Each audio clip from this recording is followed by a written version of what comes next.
Olá, crianças! Eu sou a professora Marina. Estamos aqui para iniciar mais uma aula sobre medidas de tempo.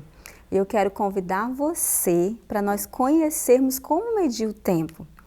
Você já parou para pensar o que podemos fazer para medir o tempo? E quanto tempo o tempo tem? Quanto tempo será que existe esse tempo? Quais instrumentos podemos utilizar para medi-lo? Que unidades de medidas podem ser utilizadas? Você sabe como essas unidades de medidas surgiram ao longo da nossa história humana? Durante essa aula nós vamos aprender um pouco como surgiu tudo isso, né? E como que era utilizado. Vem aqui comigo. Antigamente, os povos bem antigos, eles precisaram da medida do tempo para saber o tempo certo da caça. Eles viviam da caça, da pesca, né? Então eles queriam saber o tempo certo de pescar, se era o momento, se era o tempo certo para caçar. Então eles utilizavam o tempo para medir, para caçar, o tempo certo da caça. Porque nem todo tempo, nem todo momento eles iam encontrar o animal. Então, eles precisavam do tempo certo e eles foram estudando esse tempo. Eles também precisaram do tempo, logo identificaram que para plantar tem o tempo certo. Precisa-se saber o tempo certo para plantar e quanto tempo eles vão precisar para fazer a sua colheita. Então, eles foram utilizando os corpos celestes, isso mesmo. Olha aí comigo no vídeo. Eles foram utilizando, tendo como base as fases da Lua. A posição da Lua indicava a melhor fase para se plantar e a melhor fase para se colher. Isso mesmo. Olha só, você já tinha pensado nisso? Eles também utilizavam o tempo, a medida do Sol como exemplo. Por exemplo, de acordo com a posição do Sol em relação à Terra, eles sabiam se já era meio-dia, por exemplo, se já tinha passado um quarto de hora, 2/4 de hora. Então, eles utilizavam o Sol, né, a posição do Sol, para saber se o dia estava amanhecendo, se já estava o pôr do Sol, o dia estava finalizando. Então, eles usavam o Sol como referência. Então, logo surgiu o relógio solar.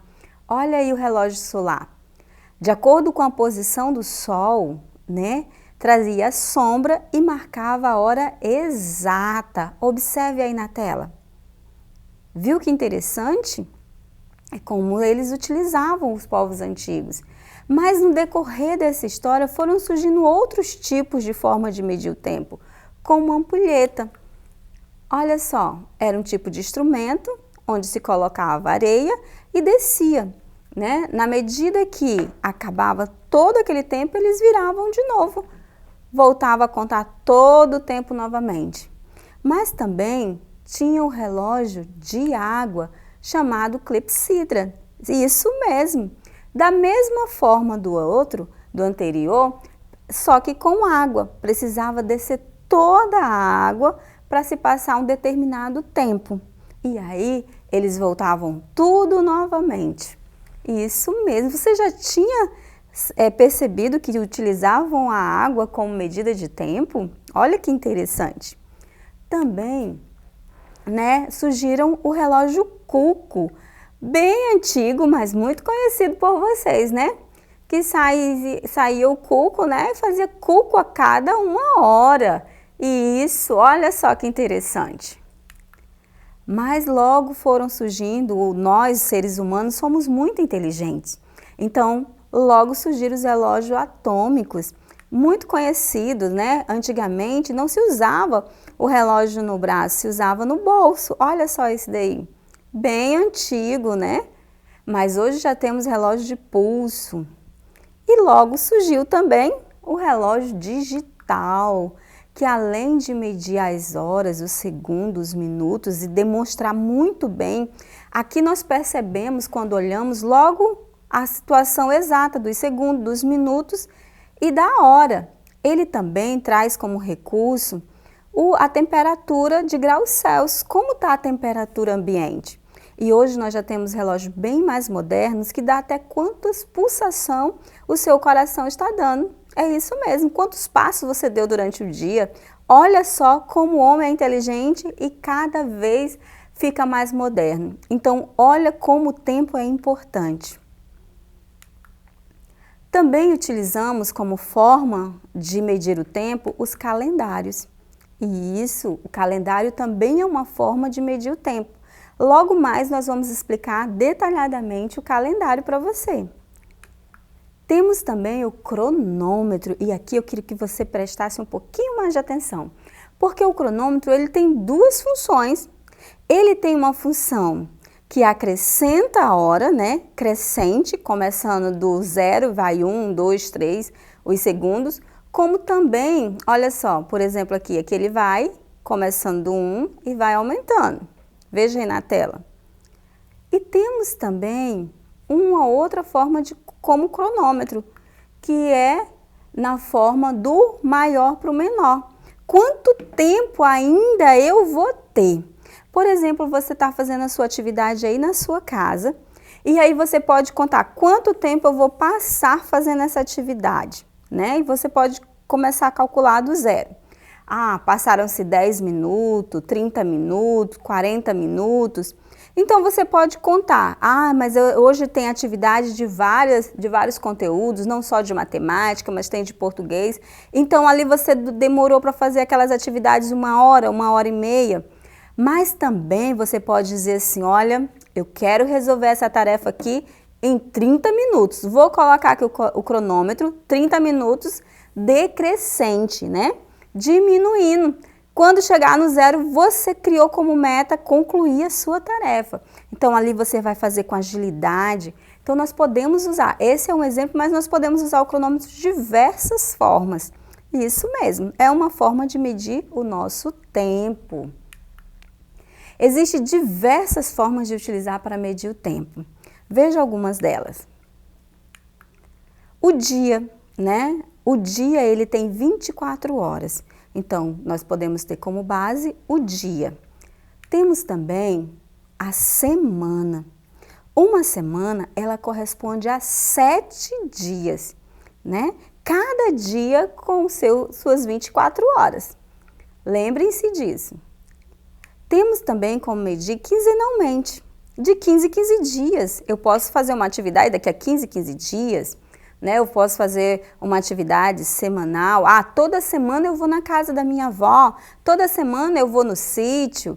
Ah, de 15 em 15 dias eu vou ao sítio. Então, nós podemos medir esse tempo dessa forma. Também podemos medir de mês em mês. De mês em mês. Ah, eu tomo um sorvete delicioso. De mês em mês é muito tempo, né, para tomar um sorvete. A gente pode diminuir para quinzena, para semana, quem sabe para dias também. Então, nós temos como medir o mês de 30 em 30 dias, né? Medir através de meses. Também temos como medir de bimestre. Lembra quando você está na sala de aula, nós fazemos aquelas provas bimestrais? Passaram-se um bimestre, né? E nós iniciamos um outro bimestre. Então, é uma forma de medir o tempo através dos bimestres. Uma outra forma é o trimestre. Aqui nós já temos 3 em 3 meses. Bimestre, 2 meses. Vamos olhar aqui para esse calendário. Por exemplo, janeiro, fevereiro. Aqui eu tenho 2 meses. Trimestre, eu vou ter 3 meses, janeiro, fevereiro e março. Mas eu posso contar esse bimestre, esse trimestre, em qualquer outros meses. Eu posso dizer que eu vou ter como bimestre o mês de julho e agosto para fazer uma tarefa ou para fazer um curso, vai ter uma duração de um bimestre, por exemplo, vai ser 2 meses. Independente de quais sejam eles, né? Eles vão estar somente seguidos. E o trimestre da mesma forma, junho, julho, agosto, podemos dizer que também é um trimestre. Temos também o semestre. O semestre já são 6 meses e o nosso ano ele é composto de 12 meses. Então, o semestre já é a metade de um ano. Isso mesmo. Eu vou ter janeiro, fevereiro, março, abril, maio, junho. Se passaram quantos meses? 6 meses. Então aí eu tenho um semestre. Os outros meses também vão dar mais outro semestre, né? Julho, agosto, setembro, outubro, novembro e dezembro já dá mais 6 meses. Então nós podemos dizer que no ano nós temos 2 semestres. Isso mesmo. Também podemos contar o tempo através de anos, né?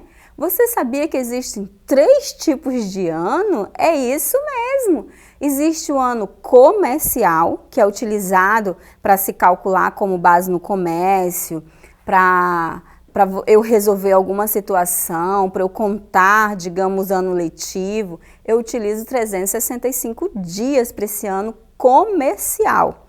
Mas eu utilizo o ano normal, ele tem 365 dias mais 6 horas. Você sabia disso? E de 4 em 4 anos se junta essas 6 horas e se forma mais um dia. Isso mesmo! E aí eu vou ter o ano bissexto com 366 dias. Olha que interessante, você já tinha parado para perceber essas formas de dividir o ano? Então, lembre-se, o ano comercial, que é a base para eu fazer cálculos, para eu comercializar, é 365 dias. O ano normal que nós vamos ter, ele tem 365 dias e 6 horas. Isso mesmo. E o ano bissexto, junta-se essas 6 horas de 4 em 4 anos e eu vou ter mais um dia, e aí é o ano bissexto com 366 dias. Uma outra informação que eu posso te dar sobre o ano bissexto é que durante o ano normal eu vou ter o mês de fevereiro com apenas 28 dias, mas no ano bissexto ele vai ter 29 dias. Isso mesmo, você vai perceber que nos outros meses eles finalizam em 31 e 30 dias, né? Mas ele vai ter como base 30 dias para se calcular, certinho? Nós temos o biênio com 2 anos, nós temos o quinquênio, que é igual a 5 anos, né? Corresponde a 5 anos, nós temos a década, que corresponde a 10 anos, temos o século, que corresponde a 100 anos, temos o milênio, que corresponde a 1000 anos. Muito bem! As unidades de medidas de tempo que nós utilizamos, né, no nosso dia a dia, as horas, que corresponde a esse Hzinho, minutos, o Mi, e o segundo ao S, né? Então, nós podemos relembrar agora. Um dia corresponde a 24 horas. Muito bem! 1 hora, dentro de 1 hora, o percurso todinho do meu ponteiro, eu vou ter 60 minutos. E 1 minuto eu vou ter 60 segundos. 1 minuto corresponde a 60 segundos, 1 hora a 60 minutos e um dia a 24 horas. Voltando aqui no nosso calendáriozinho. Um calendário, ele tem 12 meses. Quais são esses 12 meses? Janeiro, fevereiro, março, abril, maio, junho, julho, agosto, setembro, outubro, novembro e dezembro. É claro que nós vamos olhar no nosso calendário, nós vamos ver, por exemplo, o mês de janeiro, ele tem 31 dias. O mês de maio, ele tem 30 dias. Nós vimos ainda há pouco que o mês de fevereiro, ele pode ter 28 dias no ano normal e no ano bissexto ele vai ter 29 dias. Então, o que se pensou? Vamos usar 30 dias como base. E aí nós vamos perceber também que vai ter mês, como aqui no mês de março de 2020, tem 5 domingos. Então, vai ter 5 semanas? Não, porque os dias não vão estar completos, certinho? Então, nós podemos dizer que um mês, né, comercial, ele corresponde a 30 dias e nós podemos dizer que uma semana é 7 dias e que dentro desse mês nós vamos ter 4 semanas completas, ok? Um mês tem 4 semanas completas, cada semana com seus 7 dias. A semana começa no domingo, segunda, terça, quarta, quinta, sexta e finaliza no sábado. Essas são as informações básicas para te lembrar, que eu acredito que você já sabe, sobre o nosso calendário. E nós vamos ficar por aqui. Quero falar para vocês que nós estamos com a nossa plataforma e você pode acessar, lá você vai encontrar atividades complementares e eu te convido a ser bem curioso para conhecer a tua plataforma. Essa plataforma foi feita para você, para te ajudar a complementar as tuas atividades, tá bom? Te aguardo na próxima aula.